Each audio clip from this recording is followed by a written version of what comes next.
అది కూడా తేడా వస్తుంది. ఇంకా రెండోది పాకిస్తాన్ ఫారిన్ మినిస్టర్ చేసిన స్టేట్మెంట్ అంటారా మేమే సపోర్ట్ చేస్తున్నాం అన్నది. ఇది మనం తప్పుగా అర్థం చేసుకుంటున్నాం. మన ఇండియాకి ఆ స్టేట్మెంట్ ఇవ్వలేదు. ఆయన ఏం చేస్తున్నారంటే ఇప్పుడు ఇంటర్నేషనల్లీ సపోర్ట్ కోసం చూస్తున్నారు. అందులో అమెరికాకి, నాటోకి, ఎప్పుడో వాళ్ళు భాగంగా ఉన్న సీటోకి, ఎప్పుడైతే 1979లో రష్యా ఆఫ్ఘనిస్తాన్ ఆక్యుపై చేసిందో అప్పుడు అమెరికా పాకిస్తాన్ మీద చాలా వరకు ఆధారపడింది. మొన్న 2021లో తాలిబాన్ ఇండిపెండెంట్గా వదిలేంత వరకు. ఇది వాళ్ళు ఇప్పుడు బతిమాలుతున్నారు, మాకు హెల్ప్ చేయండి, మీరు ఇండియన్ సైడ్ వెళ్ళొద్దు. అందుకనే 30 years మేము ఉగ్రవాదాన్ని సపోర్ట్ చేసామంటున్నారు. ఏ ఉగ్రవాదం అన్నది మనం అర్థం చేసుకోవాలి. వాళ్ళు ఏమంటున్నారంటే ఆఫ్ఘనిస్తాన్లో ఉగ్రవాదం అంటున్నారు.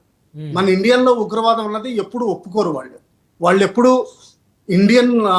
ఇండియాలోనే ఉత్పన్నమైన లోకల్ రెసిస్టెన్స్ అని చెప్తారు.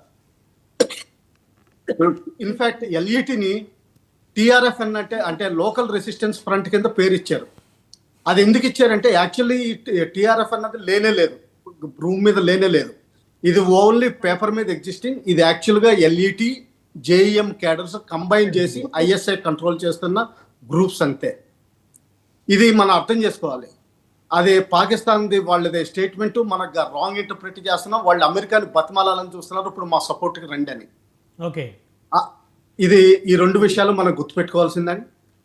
ఇప్పుడు ప్రస్తుతం యాంటీ టెర్రరిస్ట్ ఆపరేషన్స్ ఇండియాలో జరుగుతున్నాయి. నేవీ సైడ్ నుంచి వెస్టర్న్ ఫ్లీట్ కరాచీ సైడ్ కదిలింది. డిప్లొమాటికల్లీ చాలా వరకు ఇంపోజ్ చేశారు. ఒక పాయింట్ గుర్తుపెట్టుకోవాల్సింది ఏంటంటే అందులో పాకిస్తాన్ న్యూక్లియర్ డాక్ట్రిన్, అందులో 4 పదాలు ఉన్నాయి. ఒకటి ఏంటంటే ఎప్పుడైతే ఎకనామిక్ బ్లాకేడ్ కరాచీ దగ్గర అవుతుందో వాళ్ళు న్యూక్లియర్ వెపన్స్కి, ఆర్మీకి అథరైజేషన్ వచ్చింది. అలాగే బలూచిస్తాన్ కానీ ఏదైనా సరే ప్రాంతం సెపరేట్ అవ్వాలనుకుంటే అప్పుడు కూడా వాడడానికి పవర్ వచ్చింది. దానిలో పిఓకే కూడా కలుపుకోవచ్చు మనం. అలాగే ఇండస్ వాటర్ ట్రీటీ ఎప్పుడైతే అబ్రగేట్ అవుతుందో మొత్తం వాళ్ళకున్న కెనాల్ వ్యవస్థ, అగ్రికల్చర్ వ్యవస్థ విపరీతంగా దెబ్బతింటుంది. ఎందుకంటే పంజాబ్, సింధ్ ఈ ఏరియాలో అయ్యే అగ్రికల్చర్ అంతా మన ఇండియా నుంచి ఉత్పన్నమైన రివర్సే ఇరిగేట్ చేస్తాయి. అందువల్ల దానికి కూడా న్యూక్లియర్ వెపన్స్ వాడడానికి పాకిస్తాన్ ఆర్మీకి అథరైజేషన్ ఉంది డాక్టరీన్లో. ఆ డాక్టరీన్ని ఇండియా టెస్ట్ చేస్తుంది. ఎంతవరకు అంటే మనం చెప్పేది ఏంటంటే మీరు వాడలేరు, అది కూడా గుర్తుపెట్టుకోవాల్సిన విషయం. సరే.